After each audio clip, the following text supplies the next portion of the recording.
Okay, let's talk about springs and Hooke's law.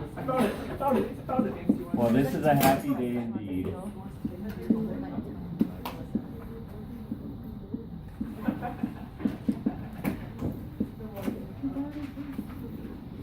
Okay, when you plotted your data, the spring stretch, which is usually on the x-axis, versus the force applied, what did you see? What was the general shape of the graphs? Linear. Yep. So you get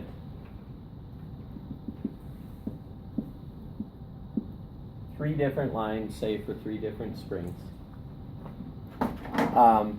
which means their general formula looks like what? Thank you, Alex, for raising your hand.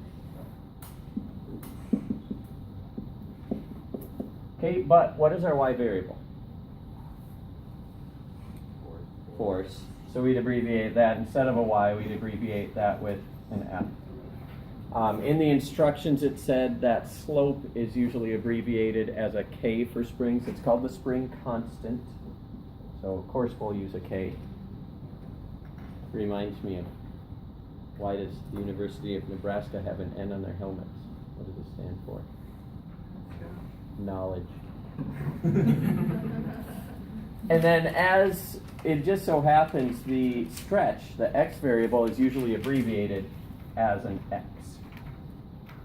Got lucky this time. What about that b, the y-intercept? If you have no force on the spring, how much do you expect to be stretched, or vice versa? If it's not stretched, how much force do you have on it? 0, right?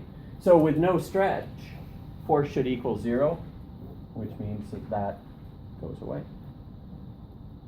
So this becomes our formula. Now, technically speaking, the force is a vector. This k, which is a constant, is not, which means that in order for a force to be a vector, x must be as well. Now, if you pull in one direction, say I have a spring here, if I pull down, what direction does the force exert, or the spring exert a force? Up. So technically speaking, that should be negative because they're in opposite directions.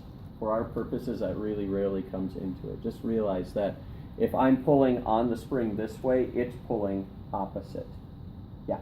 Isn't it also pulling the top, pulling down though? On The top of the spring pulling down? possibly, but that's sort of held in place usually. So one is fixed and the other end is allowed to go. But you're right, it's pulling itself together. So then wouldn't that not be equal force? I mean, Think of a string, though. If you've got a string tied to a branch and you're pulling down on the string, well, the string is pulling up on one thing and down on the branch. The tension in the string, just like the tension in the spring, is going to be the same. And depending on what it's pulling on, it could be in different directions. But the tension itself is the same. But here is our basic. This is called Hooke's law, after the famous, I don't know what you call it. He did botany, he did physics, he did lots of things. Contemporary, what's that? Scientist? Well, yes, just a general scientist. Contemporary of Newton. So, and also very, very short. So there's actually, one of Newton's more famous quotations was, "If I have seen farther, it's only because I've stood on the shoulders of giants," which taken at face value means, yes, okay, I have done a lot, but I've really been building on other people's work. And that's usually how it's taken. But there is some debate to say he hated Hooke. And Hooke was a short man. So he may have been that might have also been an insult to Hooke, just saying, yes, you are not a giant by any stretch. Yeah, it's quite a way to call someone, you're short. But, could have been. Okay, So we've got two sort of machines that we're working with along with these forces: pulleys, which we have to consider the number of support strings helping to lift a weight, and now we've got springs, and that's basically the end of our forcing. So for today, we're going to just be working on finishing up the last homework, asking questions about that or any of the other parts in preparation for our test on Tuesday.